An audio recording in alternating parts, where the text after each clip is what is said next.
Do not accept trinkets from space, for you will undermine your freedom in the process. Nothing really important will be given to humanity in this regard by those who are intervening in your world. They are seeking to create dependency and addiction. This gives them power and leverage, even in their small numbers, over a much larger human family that is unsuspecting and that can be easily persuaded to introduce new sources of power into your world. Would make you dependent upon those who are here to take advantage of the world for their own purposes. Humanity has not gained the unity yet to use its technology for entirely beneficial purposes. You do not need more powerful weapons now. You do not need more destructive weapons. The use of weapons in space is so very limited. That is not how you will gain advantage or protection in the greater community. Learning this represents a more mature phase of humanity's evolution. Here it will be persuasion and perception, freedom and a deeper knowledge that will assure your well-being, not the use of force. Nations in your region of space have security forces and can amass together a great military power. But this is only for the mutual defense of their trading networks. They have realized that they cannot overwhelm each other by force, and so they seek to influence each other through persuasion and thought. This represents a more mature use of power in the universe and a new threshold of learning for humanity. Your reckless use of your world's resources and your reliance upon technology to save you from its consequences represent two very foolish and damaging pursuits. You will have to sustain yourselves with what you have within this world if you are to remain free. Even your allies in the universe will not be able to sustain you from afar because they do not have these capabilities. They will not seduce you to become dependent upon their technology or their foreign governance, because they represent free nations and not those who seek to take advantage and to exploit weaker nations such as yours. You must look at your world as your storehouse for food, water and energy, and for all the things that you will need both now and in the future. If you exhaust these, you will decline, undoing all of the progress that you have made. Even your technological potential will not be able to be realized in the face of such great social disintegration. This would make you vulnerable to one of the great opportunities that others have over a weak and failed race. An opportunity that is permitted in the greater community. That opportunity is seen as rescuing a planet's resources from the over-exploitation of its native race, which is allowable given the ethics and the rules of engagement that exist in this part of the galaxy. It is not humanity's subjugation or ruin that we want to promote, but instead its strength, its unity and the fulfillment of its great potential in the universe. Yet certain things must be understood. Technology alone will not save you from resource depletion, and resource depletion will undo your technology. You must establish through time, consensus and cooperation a sustainable use of your world, maintaining its biological diversity, the quality of its atmosphere, the quality of its waters and the quality of its soils and its lands.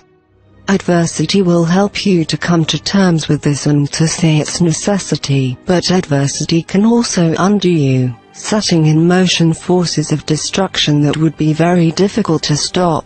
Your allies in the universe have great concern over this, given your transmissions into space. They have seen the potential here. They know the path that most races follow in the depletion of the world's resources. The inevitable results of this depletion and the resulting loss of their sovereignty and control to other nations. This is the path that most nations have taken. The consequences are predictable and are largely the same. At this moment, larger powers in the universe who are aware of you, view you as reckless and destructive, though they themselves are not intervening in your world. They will allow other independent commercial forces to attempt to gain access here. Should that access be accomplished and fulfilled, and should the power of authority be shifted from the human family to others, then the larger powers will enter to take advantage of the situation.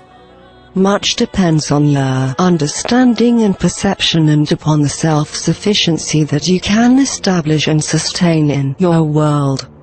If your peoples agree to live simply, to share resources and to limit your population through ethical means, then you will be able to establish a greater stability and self-sufficiency. Then the greater powers in your region will not look upon you with the same desire for intervention, but will have to respect you as a united people who cannot be conquered by the use of subtle forces. Unity gives you strength but also respect in the greater community. Though attempts to bring you into the trade networks will be ongoing and persuasive, intervention such as is occurring in the world today would not likely be attempted. Yet in your divided and conflicted state, such intervention is occurring and is progressing. It will seek to shift the authority of the world to foreign powers with human participation and support. It will seek to use the human family. It will seek to gain the great advantages this world offers in its vast biological resources, through the use of human labor and cooperation. It is known to us through your transmissions and through our own observation of your world that some people believe that other races could easily come and set up a colony in the world and establish themselves here using their advanced technology. But given the biological hazard that your world creates for those who are visiting, this is not easy to do and has never been successfully accomplished.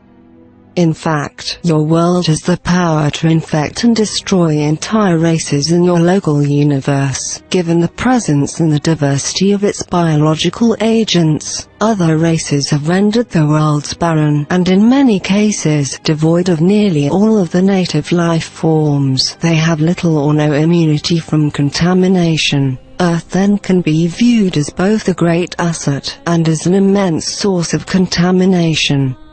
It is viewed in both these ways by all races who are aware of your presence and who recognize the importance of your world and the condition of humanity.